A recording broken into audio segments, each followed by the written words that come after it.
ACSI with Prof Eko bersama aku Ade Dianti. Hai Prof. Apa kabar? Nggak Ketemu bosan-bosan lagi. ya? Iya, apa kabar semua? Apa kabar semuanya? Semoga sehat selalu karena aku dan Prof alhamdulillah sehat dan juga kru sudah melakukan protokol kesehatan ya Prof, sehingga kita bisa ngobrol lagi.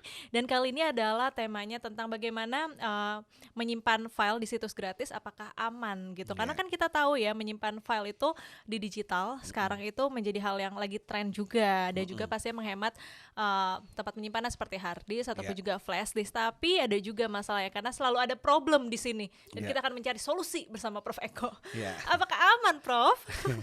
Sebelum kita ngomong aman apa tidak ya, apa dulu yang disimpan? Nah biasanya sih ya kalau aku nih atau mungkin teman-teman ya data-data atau file kerjaan mungkin ataupun juga mungkin video atau foto-foto kayak gitu. Jadi saya selalu file-file saya itu kan macam-macam ya, selalu saya klasifikasiin. Gimana tuh? Ini umum, publik boleh tahu. Oh gitu. Ya, yang ini rahasia banget, private banget. hanya saya yang boleh tahu. Sama yang di tengah-tengah yang beberapa orang saja yang orang boleh terdekat. tahu. Ya. Berarti ada 3. Ya. Kalau yang publik, ya mau ditaruh di mana aja biarin lah. Namanya juga orang lain tahu juga. Karena Prof sudah membatasi itu ya, maksudnya sudah membuat file itu dilihat memang oleh file orang itu banyak. Publik ya, misalnya tulisan-tulisan saya itu memang saya buka ke publik. Iya. Jadi saya mau simpen dimanapun, bocor malah bagus. Iya dong. Marketing. Itu kan tujuannya. Nyari Prof Eko. Nah, sekarang kita bicara yang menurut kita sangat konfidensial atau semi konfidensial. Oke. Nah, pertama begini. Saya punya prinsip begini ya, walaupun saya orang IT ya, mau apapun orang ngomong berbusa-busa, saya punya prinsip yang bikin pasti bisa akses. Sederhana aja deh. Mbak bikin program. Mau Anda bilang berbusa-busa kayak apa security-nya, pasti Anda bisa mengakses datanya kan. Dong. Udahlah itu udah pasti. Udah pasti. Ya. Cuman yang bisa memisahkan cuman hukum atau etika aja. Jadi misalnya Anda ketua kelas misalnya, diserahin foto-foto seluruh kelas. Supaya teman-teman nanti dikasih ke guru. Ini ya aku yang kolektifin ya. Anda kolek kan belum tentu artinya Anda boleh ngelihat. Iya. Anda koleks untuk diberikan ke guru. Tapi kalau Anda nakal iseng Anda lihat. Iya dong. Nah, itu maksudnya di situ.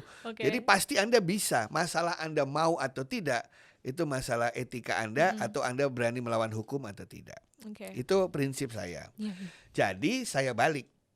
Kalau saya menyimpan di tempat-tempat publik atau yang gratis-gratis itu, anggap aja itu bocor, dia nggak bisa baca. Tahu saya apain? Yang saya simpan, saya enkripsi namanya. Saya sandikan. Iya. Jadi misalnya saya mau simpan surat pertama saya pacaran sama istri saya sekarang. Aduh, sweet banget. Gitu kan? Kan kalau itu bocor dia bisa lihat kata-katanya. Iya. Nah itu saya enkripsi dulu. Kasih sandi dulu. Jadi kalau bocor dia nggak bisa baca. Iya dong. Nah kalau sudah kita kebiasaan mengenkripsi, kebiasaan mensandikan, orang kalau ngambil pun nggak bisa baca, that's okay. Tapi masalahnya ada, itu penting nggak disandikan, taruh di situs publik. Saya nggak bilang itu aman atau tidak, tapi ada risikonya. Pasti ada risikonya. Mari kita berdoa yang punya orang baik-baik gitu aja. Nah makanya nyimpen di mana akan sangat penting. Pastikan simpen di perusahaan-perusahaan atau organisasi atau institusi yang kredibel. Yang kredibel ya. Tahu kenapa saya bilang kredibel? Kenapa? Begini, waktu saya menyediakan jasa itu ke seluruh dunia, ya kan? Saya kan nggak akan punya pretensi nanti saya akan lihat data Anda. Karena kalau ada satu aja kasus data bocor dan benar saya lihat, pasti semua lari kan? Iya dong. Nah itulah perusahaan yang kredibel pasti punya prinsip itu. Nggak mungkin dia menawarkan jasa penyimpanan dengan tidak menawarkan atau tidak menjaga privasinya. Iya. Benar, karena satu saja bocor, semua orang akan kabur. Semuanya udah pasti nggak percaya gitu ya. Tapi hati-hati dengan new kids on the block. Artinya ada perusahaan baru memperkenalkan diri. Belum tahu, tiba-tiba kita dikasih 1 terabyte. Itu hati-hati dulu, cek and recheck. Siapakah mereka yang punya siapa? Ya, ingat loh dalam dunia korporasi kan biasa kan akuisisi perusahaan. Iya dong. Yang dulu pemiliknya baik-baik dibeli pemilik yang nggak baik. Jadi image-nya walaupun ada image baiknya tapi ternyata yang mengelolanya nggak oke, tetap aja Tapi ujungnya. ada satu yang saya suka bilang jebakan Batman. Jebakan Batman. Tahu jebakan Batman apa? Apa tuh? Waktu Anda daftar tuh supaya dapat gratis kan Iya. pasti harus punya akun. Ya. Itu ada tulisan kecil-kecil perjanjian, bener nggak? Emang pada dibaca? Enggak. Enter, Jujur sih enter, enggak. enter, enter, Yang penting selesai.